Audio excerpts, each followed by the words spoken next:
Chapitre 24. N'est-ce pas là le fils du charpentier? Les beaux jours du ministère du Christ en Galilée furent assombris par l'incrédulité des habitants de Nazareth. N'est-ce pas là le fils du charpentier, dirent-ils? Au cours de son enfance, puis de sa jeunesse, Jésus avait adoré avec ses frères dans la synagogue de Nazareth. Il avait été absent depuis le début de son ministère, mais on n'avait pas été sans apprendre ce qui lui était arrivé. L'intérêt et l'attente arrivèrent au plus haut point quand il réapparut dans sa ville. Il retrouvait ici les visages familiers des personnes qu'il avait connues depuis son enfance. Sa mère, ses frères et ses sœurs étaient là. Tous les yeux se tournèrent vers lui au moment où il entra dans la synagogue le jour du sabbat et prit place parmi les adorateurs. Le service régulier donnait à l'ancien l'occasion de lire une portion des prophètes et d'exhorter l'auditoire à attendre encore celui qui devait venir, qui établirait un règne glorieux et bannirait toute oppression. Il encouragea ses auditeurs en rappelant les raisons de croire que la venue du Messie était proche. Il décrivit la gloire de son avènement, insistant sur la pensée qu'il allait se montrer à la tête d'une armée pour délivrer Israël. Si un rabbin était présent à la synagogue, il lui incombait de prononcer le sermon, et tout Israélite était apte à faire la lecture des prophètes. Ce sabbat-là, on demanda à Jésus de prendre part au service. Il se leva pour faire la lecture, et on lui remit le livre du prophète Ésaïe. Il lut un passage que l'on appliquait au Messie. « L'Esprit du Seigneur est sur moi, parce qu'il m'a oint pour annoncer la bonne nouvelle aux pauvres.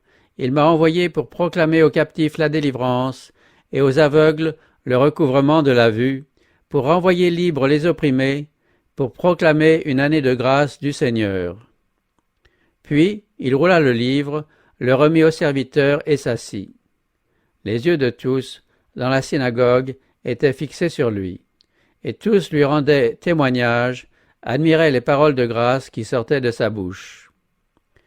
Jésus se tenait devant l'auditoire comme un commentateur vivant des prophéties qui le concernaient. Il expliqua les paroles qu'il venait de lire, montrant le Messie comme devant consoler les opprimés, libérer les captifs, guérir les malades, rendre la vue aux aveugles et communiquer au monde la lumière de la vérité.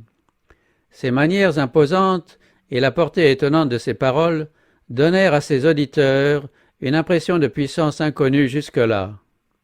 La vague de l'influence divine balayait tous les obstacles. Comme Moïse, il voyait l'invisible. Les cœurs émus par l'action du Saint-Esprit, ils répondaient par de fervents Amen et louaient le Seigneur.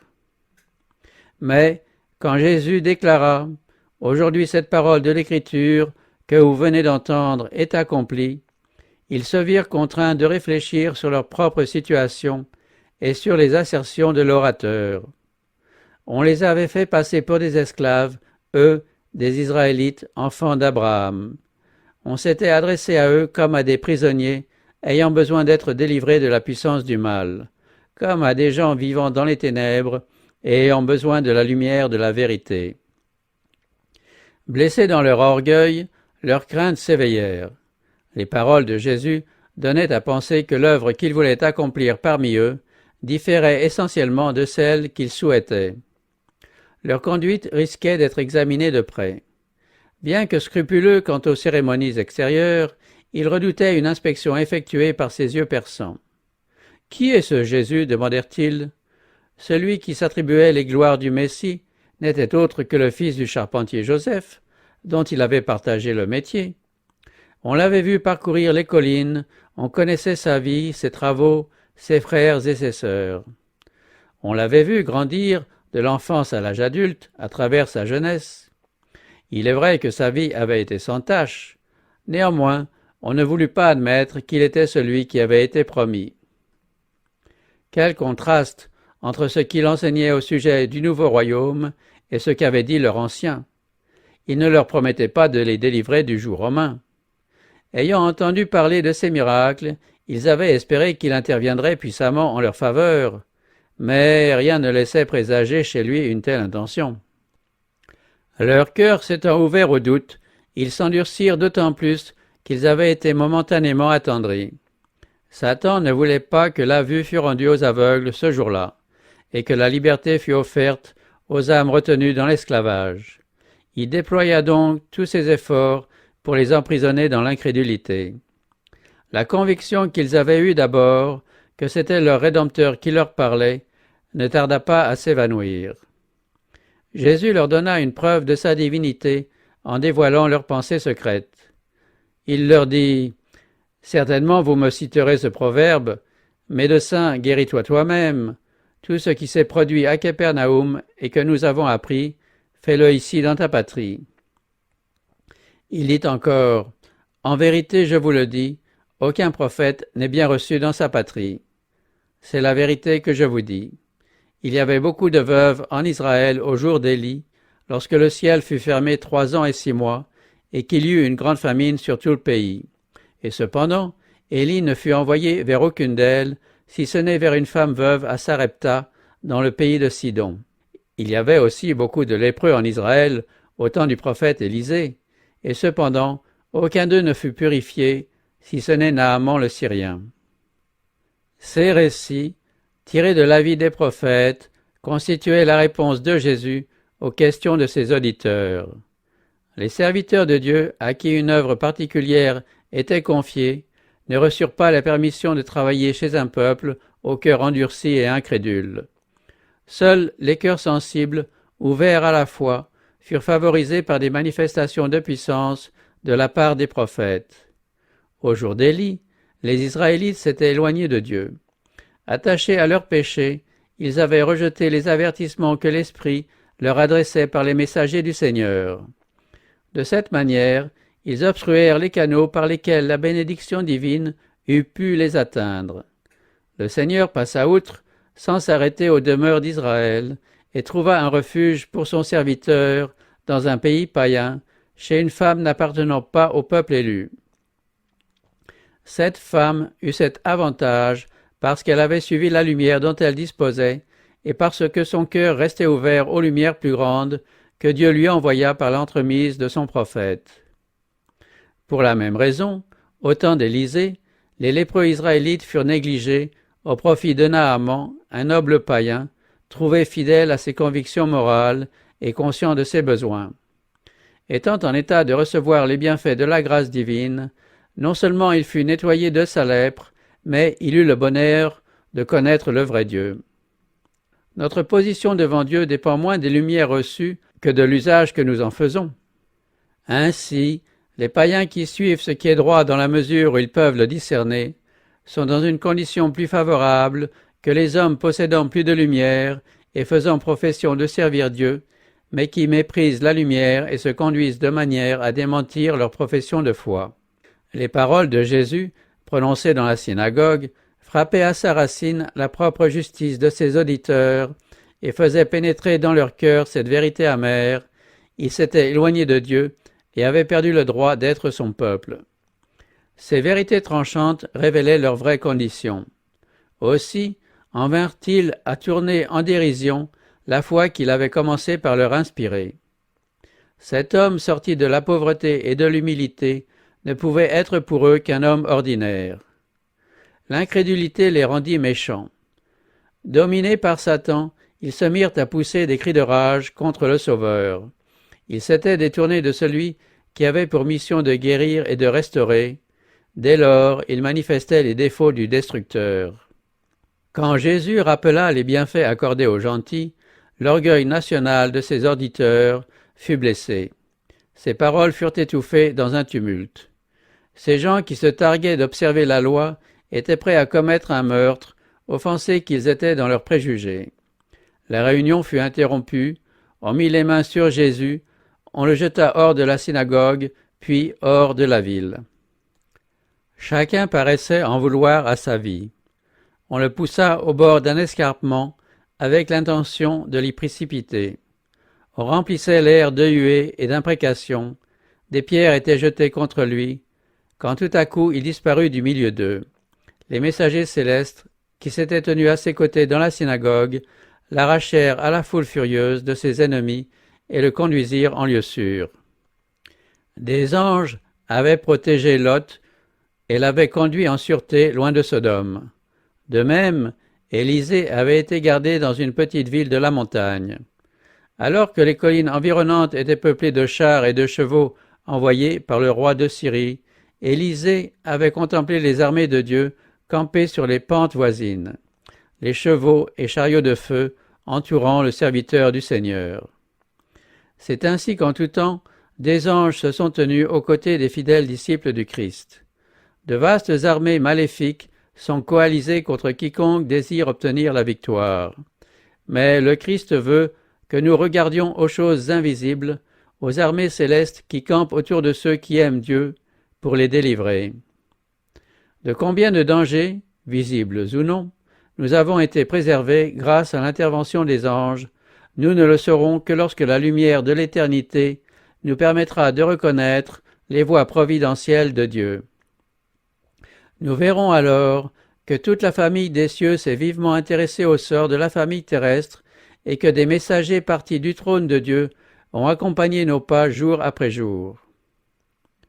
Quand Jésus lut le passage prophétique dans la synagogue, il passa sous silence la dernière déclaration concernant l'œuvre du Messie. Après avoir lu les mots « pour proclamer une année de grâce du Seigneur », il omit la phrase « et de la part de notre Dieu un jour de vengeance ». Ceci était tout aussi vrai que ce qui précédait, et le silence de Jésus n'entendait pas opposer un démenti à cette vérité. Mais cette dernière expression était justement celle sur laquelle ses auditeurs aimaient à méditer et dont ils souhaitaient l'accomplissement. Ils annonçaient les jugements divins sur les païens, sans voir que leur culpabilité était encore plus grande. Ils avaient un plus grand besoin de la miséricorde divine dont ils entendaient priver les païens. Ce jour-là, alors que Jésus se tenait au milieu d'eux dans la synagogue, l'occasion leur était offerte d'accepter l'appel céleste. Celui qui prend plaisir à faire grâce ne demandait qu'à les sauver de la ruine que leur péché allait entraîner. Il ne voulut pas les abandonner sans leur adresser un dernier appel à la repentance. Il revint au foyer de son enfance vers la fin de son ministère en Galilée. Depuis qu'on l'y avait rejeté, la renommée de sa prédication et de ses miracles s'était répandue dans tout le pays. On ne pouvait lui dénier un pouvoir surhumain. Les habitants de Nazareth savaient qu'il allait de lieu en lieu, faisant du bien et guérissant ceux que Satan opprimait. Il y avait à proximité des villages entiers où l'on aurait pu trouver une seule maison où l'on put entendre les gémissements d'un malade. Jésus avait passé par là et guéri tous les malades. La compassion manifestée dans chacun de ses actes attestait l'onction divine. Une fois de plus, les Nazaréens furent remués par l'Esprit divin en entendant les paroles de Jésus. Cette fois encore, ils ne purent admettre que cet homme qui avait grandi au milieu d'eux leur fût supérieur. Ils se souvenaient avec amertume que, tout en s'attribuant les promesses messianiques, il leur avait refusé une place en Israël. Il les avait jugés moins dignes de la faveur divine qu'un païen, homme ou femme. Aussi, tout en s'interrogeant d'où lui viennent cette sagesse et ces miracles, ils ne voulaient pas l'accepter comme le Christ de Dieu. Leur incrédulité fut cause qu'il ne put accomplir que peu de miracles parmi eux. Les cœurs, ouverts à ses bienfaits, n'étaient pas nombreux. Aussi s'éloigna-t-il avec regret pour toujours. L'incrédulité, une fois installée chez les habitants de Nazareth, les maintint sous son emprise. Il en fut de même du Sanhédrin et de la nation. Le fait d'avoir repoussé pour la première fois la démonstration de la puissance du Saint-Esprit fut, autant pour les prêtres que pour le peuple, le commencement de la fin. Pour bien montrer qu'ils avaient eu raison de lui résister, ils continuèrent à ergoter sur les paroles du Christ. Leur opposition à l'Esprit aboutit à la croix du Calvaire, à la destruction de leur cité, à la dispersion de la nation à tous les vents. Combien le Christ désirait ouvrir à Israël les trésors précieux de la vérité. En raison de leur aveuglement spirituel, on ne pouvait songer à leur faire connaître les vérités concernant le royaume. Ils restaient attachés à leurs croyances et à leurs vaines cérémonies, tandis que la vérité du ciel attendait d'être accueillie. Ils dépensaient leur argent pour de la balle et de la paille, et négligeaient le pain de vie qui était à leur portée. Pourquoi ne sondaient-ils pas sérieusement la parole de Dieu, pour voir s'ils n'étaient pas dans l'erreur? Tous les détails du ministère du Christ se trouvaient consignés clairement dans les Écritures de l'Ancien Testament. Lui-même ne cessait de citer les prophètes en déclarant « Aujourd'hui cette parole de l'Écriture que vous venez d'entendre est accomplie ». S'ils avaient scruté les Écritures avec sincérité et soumis leur théorie à l'épreuve de la parole de Dieu, Jésus n'aurait pas eu l'occasion de pleurer sur leur impénitence. Il n'en serait pas venu à déclarer « Voici, votre maison vous sera laissée déserte ». Sa messianité se serait imposée à leur esprit et l'épouvantable calamité qui réduisit en ruine leur cité orgueilleuse eût été évitée. Leur fanatisme absurde avait rétréci l'esprit des Juifs. L'enseignement du Christ mettait en évidence leurs défauts de caractère et sollicitait leur repentir. En acceptant ces enseignements, ils se seraient condamnés à modifier leurs habitudes et à abandonner les espoirs qu'ils chérissaient. Pour mériter les honneurs du ciel, il fallait renoncer aux honneurs humains. Obéir aux paroles de ce nouveau rabbin, c'était aller contre les opinions des grands penseurs et docteurs contemporains. La vérité, qui était impopulaire au jour du Christ, l'est encore aujourd'hui. Elle est devenue impopulaire depuis que Satan l'a fait prendre en dégoût par les hommes en leur offrant des fables qui flattent leur vanité.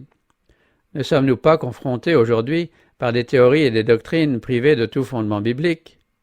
On s'y attache avec autant d'obstination que les Juifs n'en montrèrent pour leur tradition. Les conducteurs juifs étaient remplis d'orgueil spirituel. Ils cherchaient leur propre gloire, même dans le service du sanctuaire. Ils recherchaient les premiers sièges dans les synagogues. Ils aimaient à être salués sur les places de marché et à entendre énumérer leurs titres. Avec le déclin de la piété, ils affichaient un zèle croissant pour leurs traditions et leurs cérémonies. Ils ne parvenaient pas à concilier la puissance convaincante des paroles du Christ avec son humble condition, tant leur intelligence était obscurcie par d'égoïstes préjugés. Ils ne comprenaient pas que la vraie grandeur se passe d'apparat. La pauvreté de cet homme semblait contredire ses prétentions à la messianité. S'il est ce qu'il affirme, pensait-il, pourquoi est-il si modeste? S'il renonçait à l'usage de la force, que deviendrait leur nation? Par quels moyens les nations seraient-elles assujetties à la cité juive de manière à réaliser la puissance et la gloire attendues? Les prêtres n'avaient-ils pas enseigné qu'Israël était appelé à régner sur la terre entière? De si grands docteurs pouvaient-ils se tromper? L'absence de gloire extérieure ne suffit pas à expliquer pourquoi les Juifs ont rejeté Jésus. Il incarnait la pureté et eux étaient impurs. Sa vie au milieu des hommes était marquée par une intégrité immaculée. Sa vie irréprochable éclairait leur cœur. Sa sincérité faisait éclater leur manque de sincérité. Il montrait le vide de leur piété prétentieuse et leur découvrait le caractère odieux de l'iniquité. Une telle lumière ne pouvait plaire. Si le Christ avait attiré l'attention sur les pharisiens, s'il avait vanté leur savoir et leur piété, il l'aurait accueilli avec joie. Mais quand il présentait le royaume des cieux comme une dispensation miséricordieuse à portée universelle, cet aspect de la religion leur était intolérable. Leur conduite et leur enseignement n'avaient jamais été de nature à faire aimer le service de Dieu. Lorsqu'ils voyaient Jésus s'occuper de ceux qui étaient l'objet de leur haine et de leur mépris, ils se sentaient agités par les pires passions de leurs cœurs orgueilleux.